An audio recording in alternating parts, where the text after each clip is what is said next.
El término religión de paz lo hemos escuchado hasta la saciedad en los medios, por boca de gente ignorante, incluso por parte de varios de sus representantes.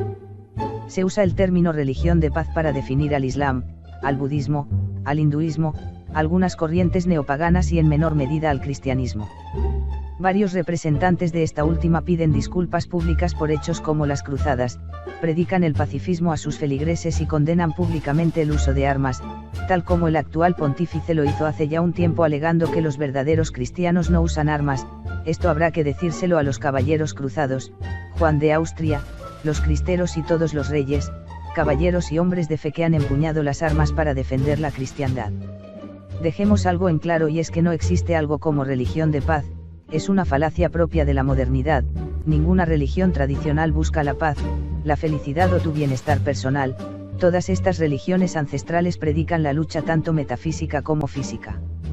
Las únicas religiones que predican esta trinidad moderna y egoísta, paz, felicidad, bienestar personal, son creaciones modernas como las pertenecientes a la vertiente New Age, neopaganas como la Wicca, las sectas inspiradas en un budismo tergiversado por los occidentales. Todas esas pseudo-religiones carentes de cualquier matiz viril y aristocrático, enfrascados en la búsqueda de un bienestar personal. En la actual civilización occidental se etiqueta al Islam y religiones orientales como religiones de paz, mientras que por otro lado se condena el cristianismo como una religión racista, genocida, opresora, etc. Los peores crímenes, los peores defectos se lo achacan a la fe cristiana tanto en películas, televisión, libros, revistas y un sinfín. Mientras que su antítesis, el Islam, recibe un trato más positivo en los medios, y cuando sale un atentado terrorista o surge una agrupación fundamentalista inmediatamente sale la defensa. No todos son así y esto no es el verdadero Islam. Pero esto es falso. El Estado Islámico sí predica el verdadero Islam, no ese Islam moderado y occidentalizado sino el tradicional, el conquistador. Mohammed fue un señor de la guerra, un conquistador que impuso su fe por la espada a los pueblos conquistados, que aterrorizó las tribus paganas de Medio Oriente hasta formar el califato árabe. Dentro del Islam existe un concepto guerrero conocido como Gran Yihad y Pequeña Yihad. La primera sería la guerra interior, la lucha del hombre contra sus propios pecados. La segunda es la guerra material, la lucha física. El único Islam pacifista es el occidentalizado, el de pequeñas ramas que se encuentran en Occidente y que en público repudian el Islam tradicionalista de Medio Oriente. Lo mismo se puede decir del budismo, religión altamente tergiversada en Occidente. En este caso podemos decir que existen dos tipos de budismo: un budismo pacifista, hippie, mezclado con elementos New Age, seguido por jóvenes blancos de la burguesía; el otro es el budismo original, seguido en Oriente, ascético y guerrero. Este último es el budismo de los pueblos mongoles, pueblo guerrero y orgulloso, el mismo budismo que maravilló al barón Ungern Stenberg y del cual se hizo adepto en su combate contra el comunismo. El mismo Siddhartha Gautama Buda fue un miembro de la casta kshatriya, la casta de los guerreros y aristócratas. No fue un predicador del amor y la paz universal, sino un guerrero que había dado muerte a sus enemigos en el campo de batalla. El barón Ungern Stenberg, un señor de la guerra, fue llamado por el 13º Dalai Lama como la reencarnación de Umma Akala, una deidad de la destrucción y protector del Dharma. El barón fue un guerrero budista, un hombre que conoció y se sumergió en la espiritualidad budista tibetana primordial, volviéndose más que un soldado en un guerrero metafísico en el combate espiritual. Porque este budismo primordial predica el combate en esta vida, no es una rendición cobarde sino una lucha por un más allá, por trascender del mundo material. Acerca del cristianismo, varios de sus representantes tanto en el catolicismo como en el protestantismo buscan una forma de ser más políticamente correctos, y esa forma es desligarse de toda su matiz guerrera.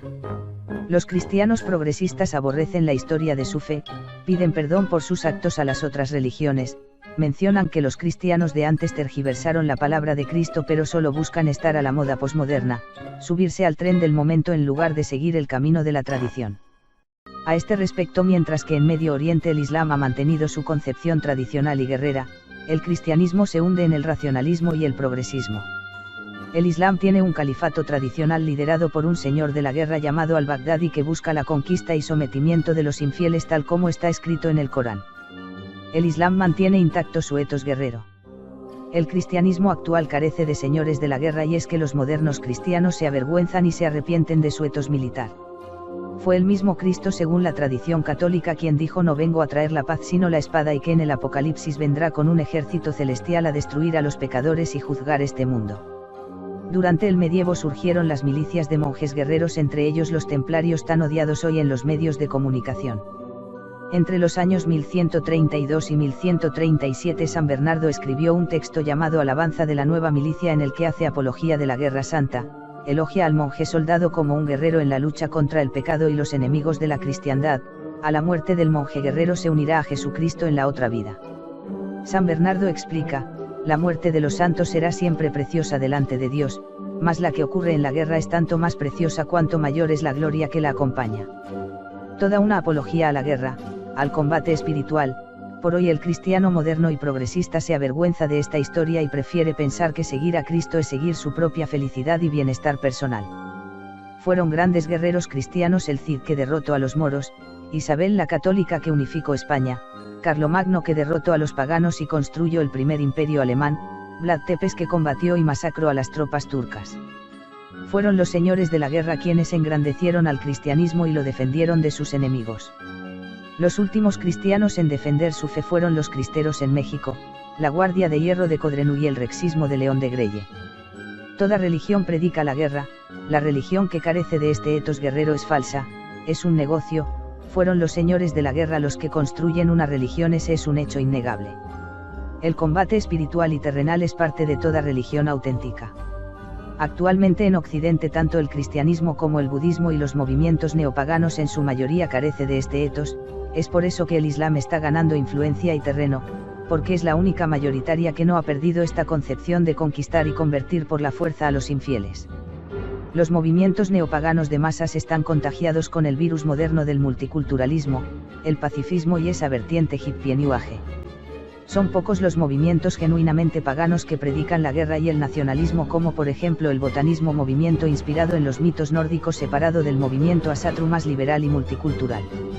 El ateísmo domina el mundo occidental, pero hasta el ateísmo tuvo a sus señores de la guerra como Stalin, Mao, Ho Chi Minh, Castro y Pol Pot. Todos ellos se encargaron de hacer del comunismo una ideología sanguinaria y brutal. La guerra está en todos los aspectos de la vida, la lucha por la vida lo es todo, la carencia de la lucha solo lleva a la muerte y el pacifismo ha llevado al mundo blanco a la muerte y la sumisión. El cristianismo necesita señores de la guerra, pero definitivamente no aparecerán en la Europa progresista de hoy en día. Son los señores de la guerra los que se encargan de construir imperios, defender naciones o en este caso de expandir una religión. No hay vida espiritual sin combate espiritual, no puede haber vida sin lucha. Al erradicar el concepto del combate de la religión y de su vida, Occidente firmó su propio suicidio. Al final volverán a aparecer los señores de la guerra, cuando todo colapse, los mismos progresistas los pedirán a gritos cuando su mundo de ilusión se derrumbe, porque la guerra es una realidad y el pacifismo un sueño. El combate rige el mundo espiritual y material, esto es una verdad que se impone pese a todos los ideales y filosofías humanistas.